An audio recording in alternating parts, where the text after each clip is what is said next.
Alrighty, so we're up and running. So we're going to be talking about SQL Azure databases. Well, the real term is Windows Azure SQL Databases. Windows Azure is the name used for the Microsoft Azure in the cloud service that they provide. And we're going to look at a little bit about the Windows Azure, what it looks like, and how much, talk a little bit about how Microsoft provides that, and then very specifically go into the SQL database portion of that Windows Azure, Microsoft Azure offering. We're going to look a little bit about the migration and the issues and good things that you have when you're looking at doing migration. And we'll talk about maintenance and performance a little bit as well. But the main thing is just give you a base understanding of what Microsoft is doing with their Azure and their SQL database offerings. Alrighty. So a little bit about me. I'm originally from South Africa. Yes, everybody is listening with an accent. I've been over here in America since I came over in about 2001. I left university in 1992, I think it was, end of 92. I did computer science and maths at university and worked as a systems administrator for many years at companies around in South Africa. I worked on all sorts of things from Unix machines, Silicon Graphics, HP UX workstations, all sorts of things like that. I also worked on Novell NetWare, Windows NT, on control data mainframes, all sorts of things as a systems administrator. Then I came over to America and started just as an admin, and then about 2006 I started doing actual DBA work, and I've been a proper DBA ever since. I started at Pragmatic Works about 3 years ago, and I'm a senior DBA consultant now at Pragmatic Works. I have contributed some chapters to the SQL 2012 Professional Administration book, and I speak regularly at user groups and SQL Saturdays, and I do webinars like this. I've done a bunch of them for Pragmatic Works, and I'm very happy to say I'm speaking at the summit in a couple of weeks. In fact, this is a kind of an abridged version of that session that I'm going to be doing at Summit. There's my email address and website if you want to go and have a look, and connect with me on Twitter. This is a picture of me and my lovelies at Disney in September, right after Labor Day. So here we are today. We're going to be talking about pizza. And pizza is very important in the world because pizza, everybody understands pizza, right? Most everybody loves pizza. Now, if you make pizza at home, you have to go and you have to have everything from the dough, the toppings, the cheese, all the way through the oven. And one day when I'm big and strong, I really would love a wood-burning pizza oven at my house outside, so I can entertain people and build this nice, have this nice wood-burning oven, make pizzas out there. You also have to have things like the dining room table and the place where you're going to eat, your knives and forks, cutlery, plates, and the actual wine and beer and soda that you're going to enjoy with your pizza. This is the same as your traditional on-premise way of building services, of databases, of machines, infrastructure, okay, where you have to provide everything from the management to the machines themselves, to the power, to the cooling, to the everything else that goes around operating a server in a data center. Microsoft provides what's known as infrastructure as a service. This is basically the same as having a take-and-bake pizza, either something like a DiGiorno or the Papa Murphy's or something where you go and buy the pizza and you have to cook it yourself at your house, but you don't have to make the pizza. You don't have to put the pizza together. Okay, that is infrastructure as a service. That is, Microsoft provides a virtual machine on their infrastructure. They have the management of the machines, of the hardware, of the power, of the cooling, all that stuff Microsoft manages, but you have to still work with the software, the updates, and everything else that goes inside that virtual machine, the applications.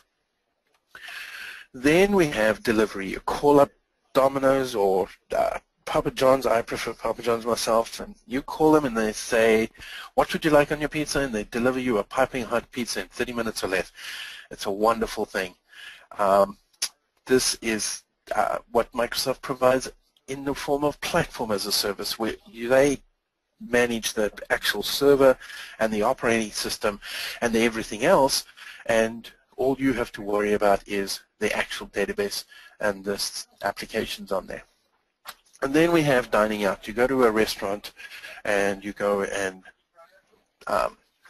order the pizza, and you sit at the table and everything just arrives in front of you. That is similar to the software as a service that Microsoft provides.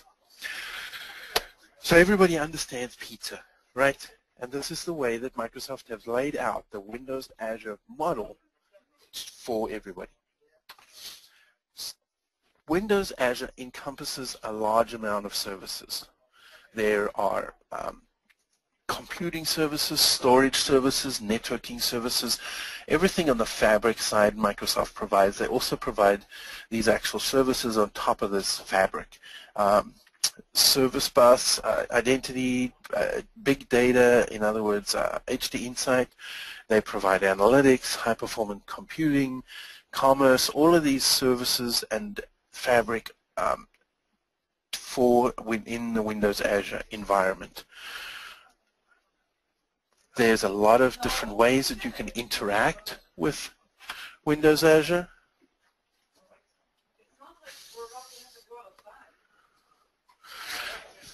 Sorry, we're having a small emergency here in the office. It smells really bad in here. Some kind of smells like burnt popcorn, but anyway. So we're going to just carry on. But in the Windows Azure infrastructure, Microsoft have built a network of data centers that provide all these services. They just announced on Tuesday this week the 19 full data centers around the world. They've included 2 in India, as in addition to all the ones that you see there. So there are a number of data centers all around the world that provide services, and this is important because when you build a database or a virtual machine in Windows Azure, you need to decide where this database is going to reside. If you live in, say, Australia, you really want to have the data center closest to you because the latency across the world is really bad when you start talking about using WAN networks around the world. Okay. So you really want to have your data center, the application and your database on the data center that's closest to you.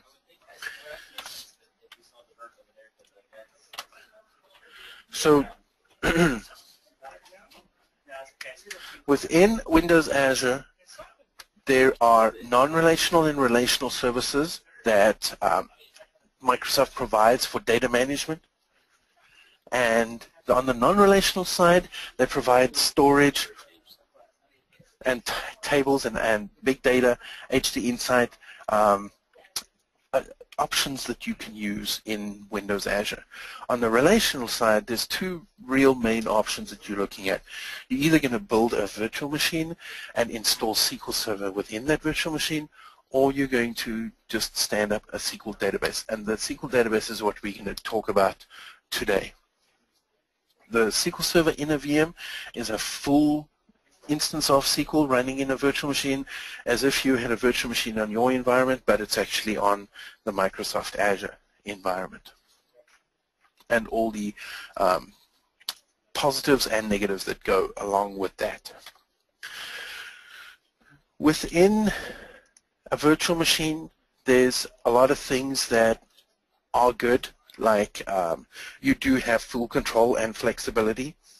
When you're running a virtual machine with SQL Server inside there, you can move your existing applications without any changes. You can use SQL in a VM for things like disaster recovery, using it for hybrid high availability and that sort of thing. The problem with that, with using SQL in a VM, is that you do have full control and you have to manage things like updates. You have to manage the software. You have to manage the license. All of that kind of stuff when you have a fully featured version of SQL Server running in an Azure VM.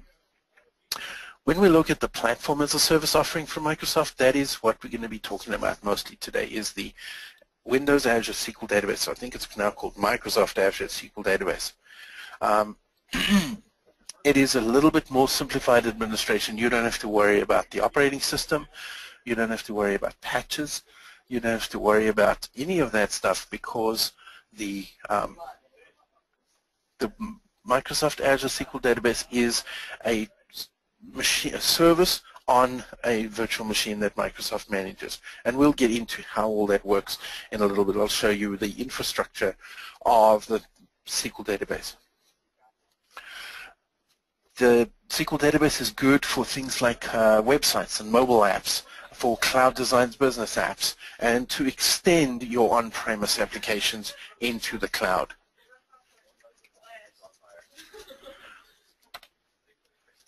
When we talk about SQL Server in a VM, there's a lot of positives and negatives around that.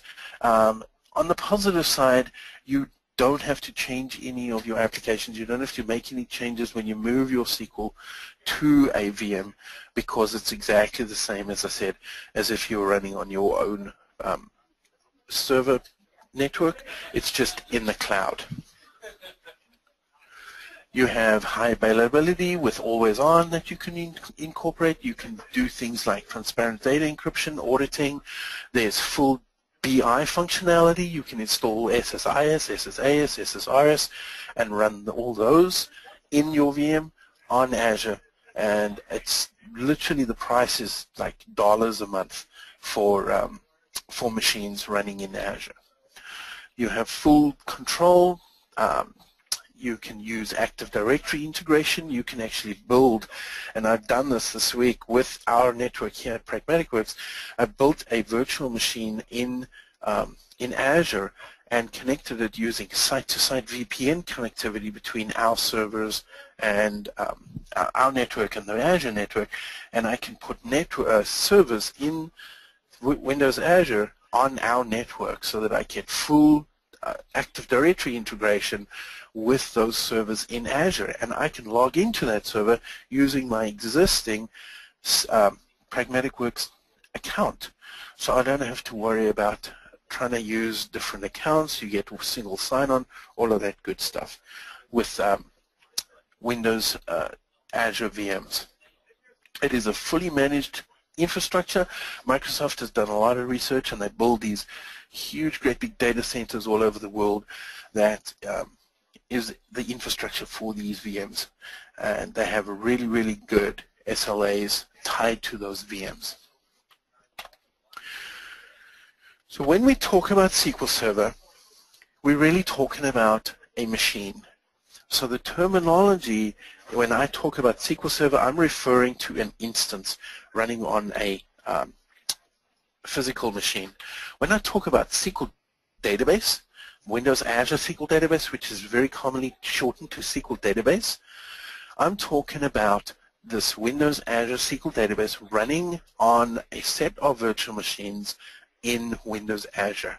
And the way that you connect to a SQL database is through a TDS proxy endpoint.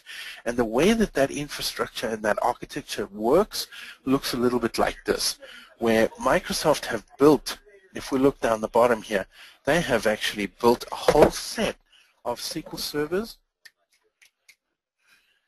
in a pool, and the TDS protocol gateway is the way that you connect through the load balancers to connect to that SQL Server pool. And your SQL database can be running on one of any of these sets of SQL databases in the SQL Server pool. The way that you get through the TDS protocol gateway is with the use of the load balancer, and the load balancer will balance the load according to which server is available or not. And the tabular data stream, the TDS infrastructure, is built by Microsoft so that your client connects directly with the SQL database through the load balancer and the protocol gateway, so that you have full high availability for that SQL database that's running in Azure. There's actually 6 copies of your SQL database across various SQL servers to provide for that high availability, just in case something happens. Okay. There are various tools that you can use to access your SQL database. You can use the Azure Management Portal, where you go and do various things like the actual database creation and the server configuration, your firewall configuration, and this is an HTML-based portal that is the Azure Management Portal. I'll show you that in a little bit. There is a SQL Database Management Portal, which is Silverlight-based, that you can use to execute queries, that you can use to interface directly with your SQL database in a web page. You can use SQL Server Management Studio, and all of us use SSMS to connect to our on-premise databases. So you can go and connect directly to your SQL database in Azure using SSMS, and you can get things like the Object Explorer you can look through, you can look at execution plans, and you can run query windows. There are a number of features that are not supported, number of SSMS features not supported in Azure, and we'll go over some of those as well. There's also PowerShell integration. You can use PowerShell to manage that SQL database and automate creation or configuration or access, all of that stuff, to that SQL database running in Azure. There's a number of third-party tools as well, things like Redgate and DB Artisan. They've built tools that are able to interface directly with the Windows Azure SQL database running in Azure. When we talk about SQL database, obviously everybody talks about security. Well, the security for SQL Azure database is really, really good. It is very similar to your security for your on-premise SQL Server, where there are 2 levels of security. There is a server level of security and a database level of security. At the server level, there are predefined server level users and roles. The admin login that you create when you set up the database is very similar to SA, and you can connect to master to administer those logins. There is additional logins that are available. There is a login manager role and a DB manager role that are available that you can assign to certain users to be able to do operations on your servers at the server level. There is also database level security, same as your on-premise SQL Server, where the DBO is available and you can assign users to each database according to the logins. And the login at the database level requires an associated login at the server level. And you can manage users with the create, alter, drop user commands.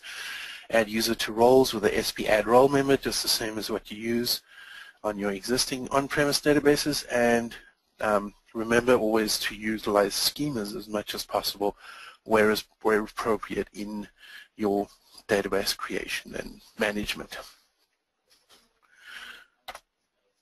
There are a number of monitoring options when we talk about SQL database.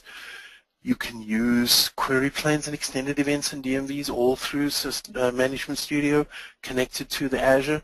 You can also go to the SQL Database Management Portal and use query planes and extended events and DMVs in the query windows in the web-based administration as well. There is no SQL profiler, so remember that and use DMVs to do performance monitoring and performance optimization, all of that good stuff. Okay. When you need to do a backup, You can go and make a backup to a local backup device if you want. You can do that because various things go wrong when we talk about SQL database. When people are using the SQL database, sometimes somebody will go and delete a table without using a where clause or something like that. Applications can go and update a whole bunch of rows without a where clause, or something happens, that sort of thing. The backup is not really for high availability that is built into the redundancy of the Azure. It's more for data loss due to something that happens on your database. You can use create database as copy of. That'll create a database on that same server that you are. It is a snapshot copy of that database, and this could take a while if it is a larger database. You can export a copy of that. As I said, export it to your local machine as a backpack. You can export it to Azure Blob Storage or to your local machine. You can export a copy. You can also use the SQL database, the Windows Azure migration wizard that we'll talk about in a little bit, to do an export of that data out of Azure to your local machines. There's currently no standard point-in-time backup, however, on Azure, because Microsoft has deemed that it's more beneficial just to provide the option that they have, and that is what they've provided basically. So let's go and have a look at our Windows Azure SQL database. Now, what we're going to need to do, first of all, is connect to Azure. And the way you connect to Azure is you type azure.microsoft.com into your browser of choice and hit enter, and we get to the Microsoft Azure portal. Now, if you want to go and play with SQL Server in Azure, you can go and sign up for a free trial right now. Or if you sign up for a free trial, you get 30 days of free use, and you get $200 to spend on all your Azure services that you stand up, virtual machines or SQL databases. You can go play with things like Hadoop, you can go play with Active Directory, you can go play with all the new machine learning stuff, all of that good stuff. Okay, so go sign up for a 1-month free trial, and you get this $200 of free services that you can use for the month. The way that I'm going to connect through to my Azure is once I've signed up for the free trial, or we've actually got a pay-as-you-go account, we're going to go and click on my account, and we can get into our usage and billing portal, or we can get into our management portal. I'm not going to talk about very much today about pricing and all that sort of thing. If you want to go and look at all the pricing is here. It's available.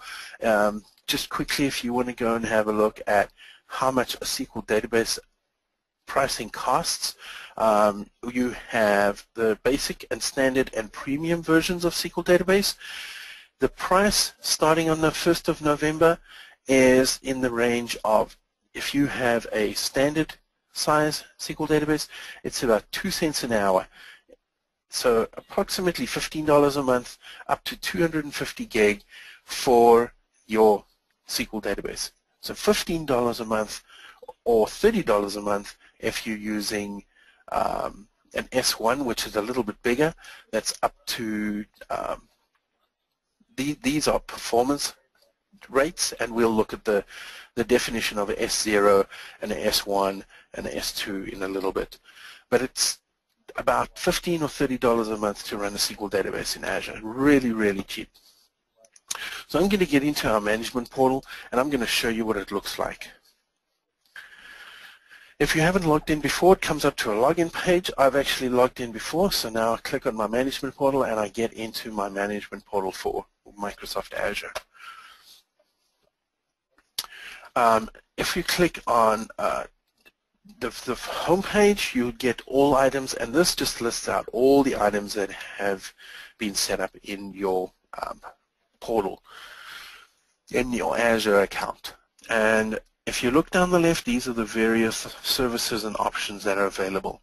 We have virtual machines here, we have SQL databases, storage accounts, various things, recovery services, automation. You can go down here and we get down to networks. This is where you set up site-to-site networks and that sort of thing, Active Directory stuff, all of that good stuff that you can do in Windows Azure. I'm going to show you just very quickly. This is where you set up the virtual machines and you can connect directly to a single virtual machine and manage it through this.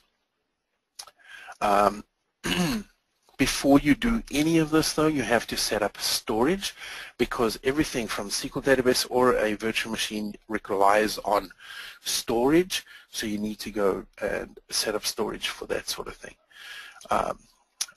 On the SQL database side, when you click on SQL databases, you get a list of your SQL databases that you've set up and a list of the associated virtual servers that those SQL databases are associated with. Now, what you want to do initially when you set up a SQL database is you want to provision a server, then you want to allow the firewall to allow your IP address through to be able to connect to that specific server. So if we click on this server that I have running here, we can see that there is a total of 1,600 DTUs. A DTU is this measure of performance for a SQL server. And we can see the databases that have been associated on that database server. In order to set up a Azure SQL database, it's very easy. You go down to the bottom here. The bottom here is all the actions that you can perform at any point when you're on any one of these screens. And we click on New. Let's go and create a new SQL database. There's a lot of options over here. I'm going to go and custom create a new SQL database. Okay. You have to specify a name. So I'm just going to call it GS Demo. I'm going to use our pay-as-you-go account. So when you get the free trial account, you can convert it to a pay-as-you-go account after you've done your 30 days. There are the three basic service tiers that we talked about, basic, standard, and premium. If you go and click on standard, you can see that there's the three service levels. And if we put our thing on the question mark, you can see that the performance level is expressed in database throughput units. So in database throughput units is a relative measure of the resources provided to the database on those virtual machines that I showed you on that virtual machine farm. If you go look at the basic, you have 5 DTUs that you can run, and that's much cheaper than the standard. The standard is 10, 20, or 50. Remember I said that this is $15 a month or $30 a month. And premium goes up from 100, 200, and 800 DTUs. So you get much more performance out of them, just depending on what size database you want to run. The maximum size database in premium is a 500 gig database. In standard, it is a 250 gig database. So you choose the size of the database that you are going to be using. You can change this afterwards, but it will be the upper limit of that database. You also choose the collation here, and you choose a server. You can either choose an existing one, or you can go and create a new SQL database server that SQL database is going to be running on. I'm going to choose one of my existing ones that I've already got my databases running on it. So here we click Go, and there we are. You can see here it is creating my SQL database now on that SQL database server. And you can see that down here it says successfully submitted the create request. So that is successfully submitted the request, and if we wait a couple of seconds, we'll see that it has fully created that database. Now, in order to connect to my database that I've created, let's take this one that I created before. If you click on that, you get to the dashboard, the home screen of that SQL database, and you can see here that it says this is the server name that you're going to use to connect to. Okay. Now it is a funny generic alphanumeric name. You cannot change that. That's what you get when you create your database. It is an internal nomenclature that Microsoft uses for that SQL database farm. Okay, remember this is just a TDS endpoint. It's not the name of a physical server. So this is the server name that I'm going to use to connect. Now when I create that database and I create that server, I have to specify an admin login for that SQL database instance. So I can use this server name and plug it directly into my SQL Server Management Studio. This is just SQL 2012 Management Studio, very bog standard. I put in this SQL Server database name, SQL database server name, sorry, and I give it SQL Server authentication. Remember, there's no Windows authentication in Azure SQL databases. I give it the login and password that I used when I created the server at the server level, and I click connect. And there I have connected to my SQL database right in Azure, and it's right in my Management Studio here. And if I open up databases here, I can see that, and refresh that, I can see that this is my existing database that I have, and this is my new database that I just created, and this is one that I imported previously. So there we have our database, and you can run queries right against it. Let me go and change, open a new query to that database, and I say select star from sys.objects, and it gives me all the sys.objects for that database. Okay, I can say sys.tables or whatever. Obviously I've got nothing in there right now. This database is empty, but if I go and look at my college database, I can see that I have stuff in there. I've got a number of database tables, and I've also got views. College. I got views set up. I got all sorts of stuff. This is one that I imported previously. Okay, so you can work with this database directly right in Management Studio there. If you want to use the portal, you can actually go and access the database through the portal here. You can go and run T-SQL queries against your SQL database right from the home screen here. You click on that and it will bring up the management portal window. I'm going to put in my username and password that is going to manage that instance and that database name, and I click login, and this is a Silverlight portal that opens up my SQL database management portal, and there you'll see your access to that database, and I can run that same query right in my management portal over here. You can get things like estimated plans, actual plans, all of that good stuff right through the SQL database management portal. Okay.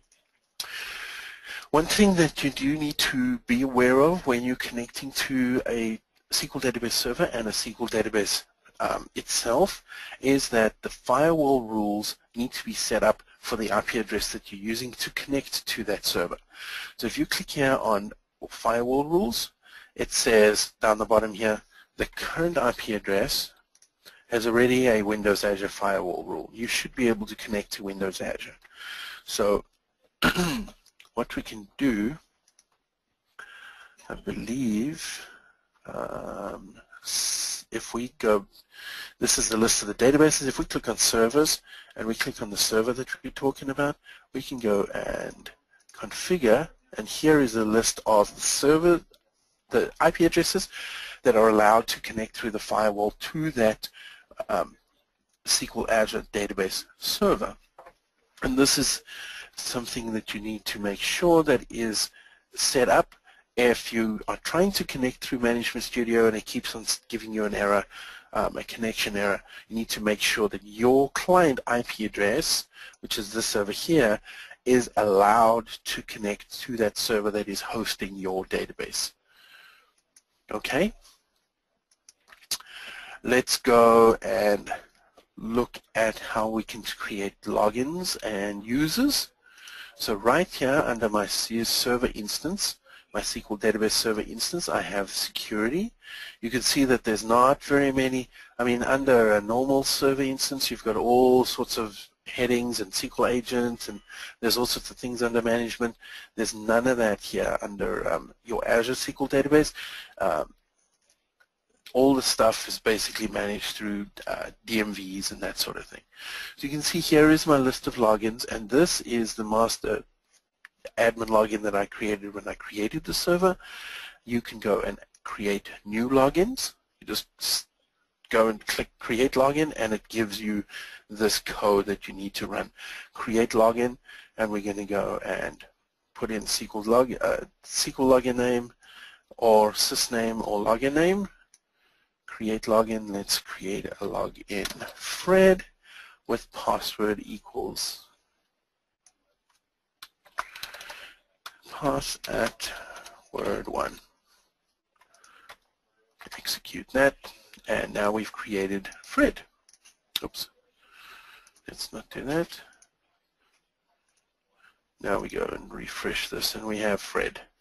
Now Fred needs to have access to the college database, so we can go and have a look. Under here we can see that the users, this admin login, as I said before on the slide, that this admin login automatically gets DBO on all the databases. We can go and add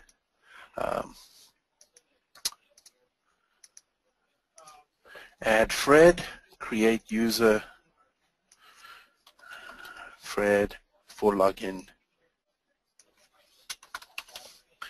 Fred with default schema equals, and we can say I want my default schema to be DBO, and then I need to run this add user to the database owner, and I'm going to go and add him as a DB owner. So if I go and run this, then Fred is now a user, and he has got DBO access. So if I go here to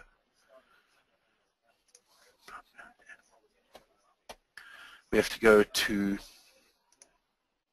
database roles, DB owner,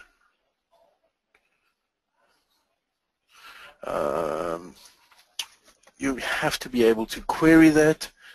I can't remember the query now to go in, but you can go and check and see that Fred is now added to the DB owner for that database. So that's how you manage the security in SQL database. Okay, in order to do backups, as I was talking about previously, the way that you're going to do a backup is you're going to go, am I in the college database? Let's go to our test database. You're going to say create database, and let's say just test2 as copy of just test1.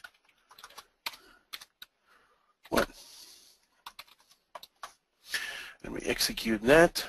Oh, and the user must be in the master database. You can't do that. The one thing about SQL Azure Database is that you can't use the command use master like this. It's not supported. So you have to actually go to your system database, and you have to right click and say new query. Then we go and paste that query in there, and I go and execute that, and it'll go and create a backup of my database. And if we go down here and we go refresh, we'll see that now I have GS2, and that's a copy of my existing database. It is when it creates a backup, it creates a snapshot and then populates it. So if you have a big database, 100, 200 gig, then it could take a while. But that's how it works. Do we have any questions at this point, Liz? Yes, you have one. Is it possible to use single sign-on for Azure databases? For this SQL Azure database, these databases are SQL authentication only. There's no Windows authentication, so no. In order to do that, what you're going to want to do is create a VM and install SQL in there and add that VM through some kind of site-to-site VPN through to your Active Directory so that you're going to be able to use single sign-on to that VM. But for SQL Azure databases, it's SQL authentication only. Okay. One more question. I saw a federation folder under the database. Can you talk about that? Yes. So one thing that you can do with a database is that you can federate it across a number of servers. So if you have a database that is larger than the size that you are allowed, 250 gig, if you want to put a 1 terabyte database up there, you can go and create multiple databases and have them federated across, have one database federated across multiple databases. There is information on Channel 9 on how to do that. There's a number of videos on how to do that. If you go look at channel9.msdn.com, you go search for Azure, there's instructional videos on how to do that.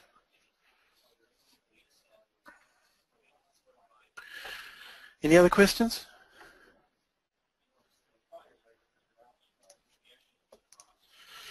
Not right now.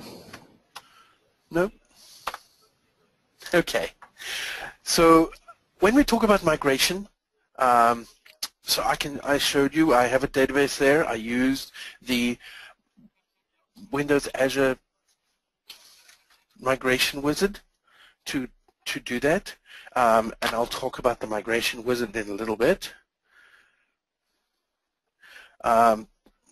But when we talk about migration, there's a number of things that are not available, not supported. As you saw, there's a couple of things that when supported, let's just talk about a little bit more about some things. There's missing platform components. So SQL database, remember, is not a SQL server at all. There's unsupported SSIS, SSRS, SSAS are not available for that. There's not supported T-SQL, DDL, and DML, and there's a couple other issues that we're going to look at. So the missing platform features, like all the BI components, are easy to resolve because the best way to do that is to create a VM and install all of those in a virtual machine, and then you can use IS, RSAS in Azure on a virtual machine. If you have multiple SQL databases, you really want to have a VM with a SQL Server instance on it to run agent jobs, because there's no agent jobs in SQL database, so you really want to have SQL in a VM to run agent jobs and do scheduled maintenance and scheduled ETL and all of that sort of thing as well.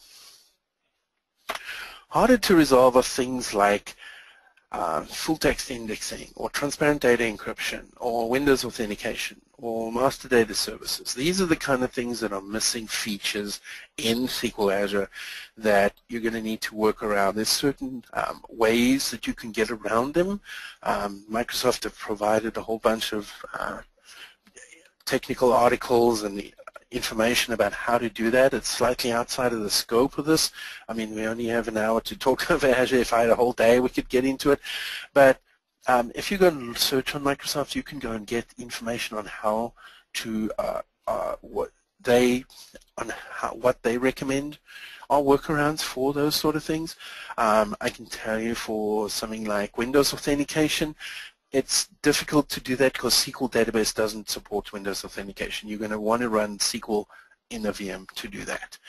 Other things like transparent data encryption as well. There is non-supported DDL, things like user-defined CLR types or tables without a clustered index or primary key. Every table in SQL Azure has to have a clustered index or primary key. That's just how they've defined it and how it works. So these are sometimes easy to resolve. You just go and put a primary key on all the tables or clustered index. But things like user-defined CLR types, those are kind of things you're going to need to think about how to work around. File stream and file table, not supported. So if you have any of those in your server, in your environment, you're going to want to run SQL in a VM. There's non-supported DML as well, things like execute as login or open row set or several of the DBCC commands. If you're using any of those as in stored procedures or in views, you're going to need to go and identify those through your code and go and see how you can work around those. There's other issues, things like certain usernames. You can't use SA or admin or root or whatever. Use database is not supported as a database context switching method. You're going to need to go and work around that by finding all the parts of your code that use that and make sure that you have all the code pointing to one specific database or all the tables in one specific database. If we think about early versions of .NET that say .NET 2, 2.5, that is the kind of way that Azure uses things like transaction promotion. So the rule of thumb is if it kind of works in .NET 2.5, it's going to work on Azure, but you're going to have to test and see. Alter-index rebuilds are only supported as opposed to alter-index reorganizers, and we'll talk about that in a little bit. Index maintenance, it's about the only physical optimization task that remains. There's no physical resources to be able to go tweak. So in an on-premise environment, you would use maintenance jobs to do index maintenance, while in SQL Database, you don't have that in a standalone SQL Database environment. What you want to do is, as I said before, run SQL Server in a virtual machine and run agent jobs on there to do the maintenance and to do index rebuilds on your SQL Server there, on your SQL Database from there. If you have multiple machines and multiple SQL databases in Azure anyway, you're going to want a central management kind of VM that's got SQL Server on it with agent jobs and maintenance jobs all running in there.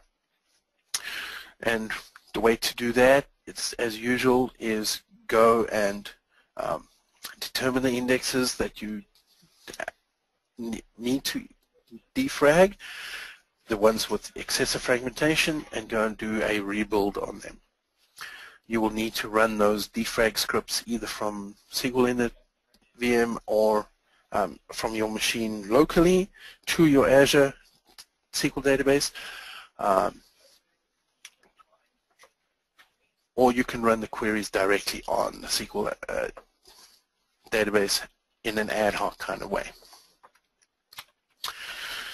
In general, the performance on those Azure SQL databases are really good, but there's some things that you can do to make sure that the performance is as good as it can be, and that is to use things like batch work. Get all the data that you need at once, work on it, and then handle the writes back up at once. Minimize unnecessary reads, because the I/O on some of those SQL Azure databases is not what you would expect if you're running on an on-premise machine. There's very few physical levers that you can go and tweak. So be very careful on reads. Make sure that you're only reading the data that you need. Don't go and run select star on everything just to, you know, I want to see what is available. No, you go and test on a SQL database in a VM or something like that, or locally, and when you're running it in production on your Azure SQL database, make sure that you're minimizing things like reads and that sort of thing. There are various places to get performance information. There is connectivity, activity, and performance on the SQL database portal, where you can get aggregates and stuff from the DMVs. You can look at the execution plans. There are a couple of special wait stats that are included with SQL database in Azure. SE-REPL slow, secondary throttle, and SE-REPL commit ACK, that is for some of the replication stuff between the Azure replicated databases across data centers. And if you have a performance issue that you can't figure out, then go and call support. The support is really, really good for Microsoft Azure. Microsoft is really pushing Azure. In fact, it's kind of that's what they see the future of SQL Server going to. So they have a really, really good support network. They have a really good bunch of training videos that you can go and look at, as I said, on Channel 9, msdn.com. They have all sorts of training material that you can go and look at to go and see how to use SQL Azure, and if you need, you can go and call support afterwards. These are the DMVs that we're going to use for performance monitoring, similar the same ones that you use on your on-premise databases. Now, there was one thing that I wanted to show you for when you go and do migration to SQL Azure. On Codeplex, a guy called Greg Huey has written a program called, let me spell it right, the Azure Migration Wizard. So if you just go and do a search for Azure Migration Wizard, the first link should be the Codeplex article, the Codeplex project, and you can go and download the SQL Database Migration Wizard. It's a really cool little tool. I've got it here that I ran earlier. If you open up the SQL Azure Migration Wizard, it just looks like this, and you can analyze a profiler trace file, or you can go and analyze and migrate a database or a T-SQL file if you go and script out a database, or you can just go and run T-SQL without analyzing if you have scripted out your SQL database before. And you can do SQL Server to Azure, or Azure to SQL Server, or Azure to Azure. Okay, this is a really cool little tool. If you go and analyze your database and you run through all the steps, you click next, it'll actually go and tell you what is going to be supported and what is not as well.